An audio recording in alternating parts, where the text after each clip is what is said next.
Good morning everyone, welcome back to my channel. আশা করি তোমরা সবাই খুব ভালো আছো, আমরাও খুব ভালো আছি। আজকে হলো শুক্রবার। আজকে উল্টো রথ। লাস্ট রবিবারে ভিডিও করেছিলাম, তারপরে আর ভিডিও করা হয়নি। সকাল থেকেই দিনটা বেশ মেঘলা মেঘলা হয়ে আছে, বৃষ্টিও হচ্ছে, এত কাপড় চোপড় ধোয়া আছে, কিচ্ছু শুকাচ্ছে না। আমার ঘরের মধ্যেও মানে যেগুলো হালকা একটু শুকিয়ে গেছে, মানে ধরো 80% শুকিয়ে গেছে, বাকিগুলো ঘরের মধ্যে মেলা আছে। তো এই হলো অবস্থা। এবার অফিসের জন্য রেডি হব। তো ভাবলাম আজকে ভিডিও শুরু করি, কারণ রথের দিনও ভিডিও করেছিলাম। যাই হোক, লাস্ট শনিবার আর মঙ্গলবারে বিপত্তারিণী পুজো গেছে। তার মধ্যে মঙ্গলবারে আমার বোনের বাড়িতে বিপত্তারিণী পুজো ছিল। বেশ মনটা খারাপ লাগছিল, কি ভাবছিলাম আগের কথাগুলো, যে বিয়ের আগে সবসময় বিপত্তারিণী পুজোতে তো থাকতাম সবাই একসঙ্গে, কারণ পুজো মানেই দেখো সব আত্মীয় স্বজনরা আসে, সবার সঙ্গে দেখা হয়। বাট আনফর্চুনেটলি আমি তো এখন দূরে আছি, সবার সঙ্গে সেরকমভাবে দেখাও হয় না, পুজোগুলোও অ্যাটেন্ড করা হয় না। আমার বোনের বাড়িতে বিপত্তারিণী পুজোও হয়, প্লাস মনসা পুজোও হয়, যেটা অগাস্ট মাসেই মনসা পুজো। তো বোন খুব খুব বারবার করে বলছিল, ইনফ্যাক্ট বিক্রমকেও বলেছে যে অন্তত একটা পুজোতে যদি পসিবল হয় অ্যাটেন্ড করার জন্য। কিন্তু সেই দেখো, এত দূর থেকে যদি বাড়িতে যাও, 7-10 দিন না থাকলে পোষাবেও না। আর 2-3 দিনের ছুটি নিয়ে গিয়ে তো লাভ নেই, কারণ মানে বুঝতেই পারো আরও বেশি মন খারাপ লাগবে। এই কারণে আমি ওকে কথা দিয়েছি যে এই বছর না হোক নেক্সট ইয়ার আমি চেষ্টা করব অন্তত একটা পুজোতে যাতে আমি অ্যাটেন্ড থাকতেই পারি। তো এই পর্যন্ত আমি ওকে আশ্বাস। বোন আমাকে ভিডিওর মানে বাড়ির পুজোর কিছু ভিডিও করে পাঠিয়েছে, মাও করে পাঠিয়েছে, যেটা আমি এই ভিডিওতে মানে তোমাদেরকে দিয়ে দেবো। তোমরা দেখো, খুব বড় করে, খুব সুন্দর ধুমধাম করে পুজো হয়। তো ওরা এত ব্যস্ততার মাঝখানেও যতটা পসিবল হয়েছে আমার জন্য ভিডিও করে আমাকে পাঠিয়েছে। তো এগুলো আমি সব এই ভিডিও। আমার লাঞ্চ যেহেতু মানে তোমাদেরকে বলেইছি যে শ্রাবণ মাসটা আমি নিরামিষ খাচ্ছি, তো পুরো যাই হোক সেই গত শনিবার থেকে আজকে শুক্রবার পর্যন্ত আমার টানা নিরামিষই চলছে, পুরো মাসটাই খাবো। তো আমি এখানে লাঞ্চ প্যাক করে নিয়েছি। এটা হলো ভাত, উচ্ছে আলু ভাজা, আর এইখানে আমি রান্না করেছিলাম পটল আলু পনিরের তরকারি। এইদিকে আছে আমার স্যালাড, টক দই, আর এটা হলো আমি আমার খাবারটাই রেডি করেছি। বিক্রম একটু বেরিয়েছে, বিক্রম গেছে আজকে হলো ওর একজন এক্স কলিগের বাড়িতে গৃহপ্রবেশের পুজো। তো ওদের বাড়িতে ঠাকুরের কিছু জিনিসপত্র আমাদের ঘর থেকে ও দিতে গেছে। তো ও ওই জিনিসগুলো দিয়ে এসে তারপরে আমাকে অফিসে ড্রপ করতে যাবে। তো বিক্রম খাওয়া দাওয়া করবে না, কারণ ওদের বাড়িতে ইনভিটেশন আছে, আমারও ছিল, তো আমার তো যাওয়া পসিবল না যেহেতু অফিস আছে। তো যাই হোক, ও আমার জন্য প্রসাদ টসাদ যা আছে সব রাত্রিবেলা নিয়ে আসবে। তো ওদের বাড়িতেই যাবে, এই কারণে এখন আমি শুধু আমারটাই গুছিয়ে নিয়েছি। এবার যাবো স্নান করতে, স্নান করে পুজো টুজো দিয়ে তারপরে গিয়ে আস্তে ধীরে রেডি হবো। তো চলো, শুনে আকাশে দেখো এত কালো মেঘ করে আছে, যখন তখন বৃষ্টি শুরু হতে পারে। ছাদে এসেছিলাম ফুল নিতে, ফুল বেশি পাইনি, কম ফুলই পেয়েছি। এখন জানি না কেন বৃষ্টি হচ্ছে ঠিকঠাক, তারপরেও ফুল খুব একটা হচ্ছে না। চলো যাই। সুন্দর টকটক করছে। পুজো দিয়ে নিয়েছি, আমার পুজো হয়ে গেছে। এবার আমি ব্রেকফাস্টটা করি। ব্রেকফাস্ট করতে করতে ততক্ষণে বিক্রমকে ফোন করেছিলাম, ও চলে আসছে, ও এসে আমাকে দিয়ে আসবে।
তুমি আর একটু দাও তোমরা সবাই লাগে বাকি তুমি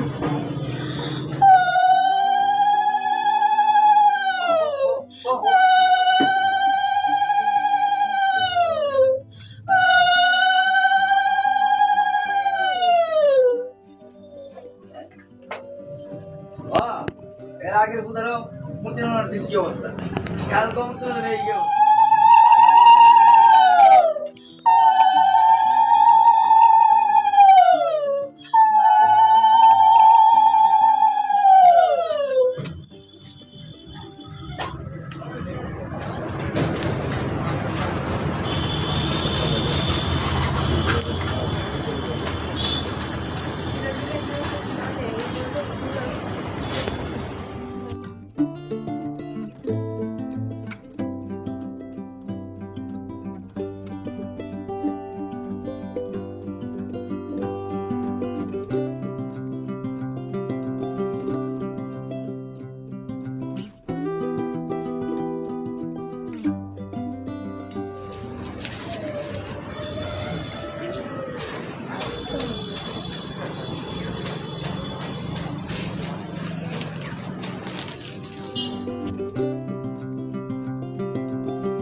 দেখাও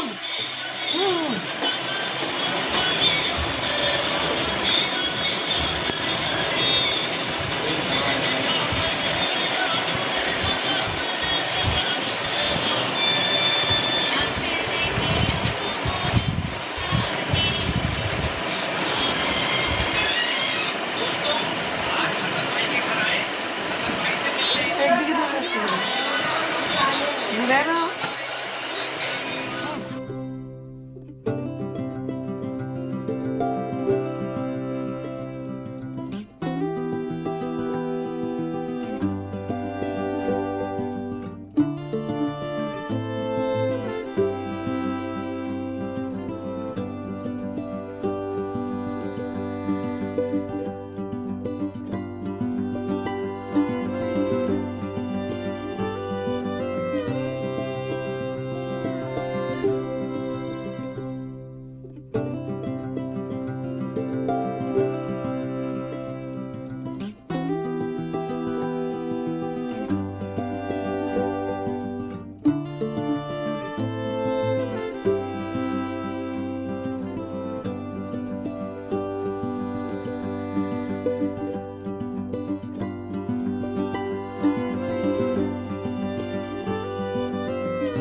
গৌরী নারায়ণী নমঃ।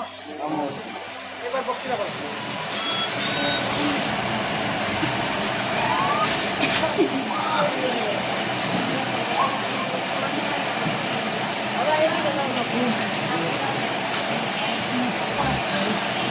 নমো জবা কুসুম সংকাশং ভাষ্যব্যং মহাদ্যুতি অন্তরে সর্ব পাপ পাপ প্রণহং পাপাত্ম অনহস্তে দিবাকর। এটা উল্টা আবেদন লাগতে পারে। নমো সর্ব মঙ্গল মঙ্গলং করণং বরধং সুধং নারায়ণ নমস্তুতং। নমো ব্রহ্মণ দেবায় ব্রহ্মণ হিতায় জগধীতায় শ্রীকৃষ্ণায় গোবিন্দায় নমো নমো।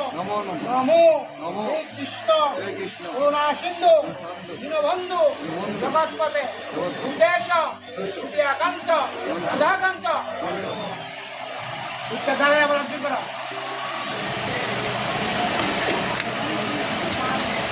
এটা একটা ব্যায়াম করি আমি।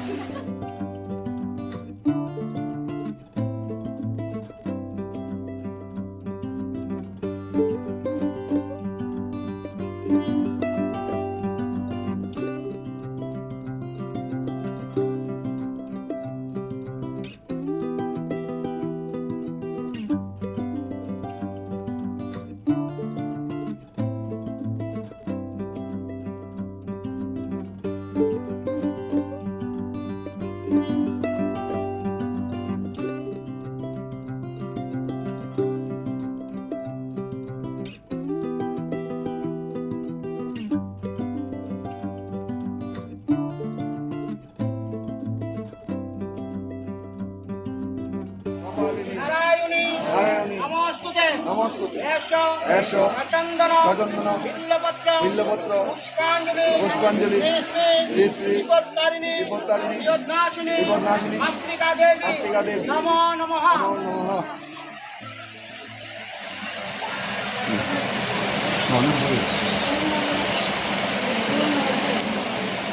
আর উড়ে হবে পুরো উড়ে ঘুরে ঘুরে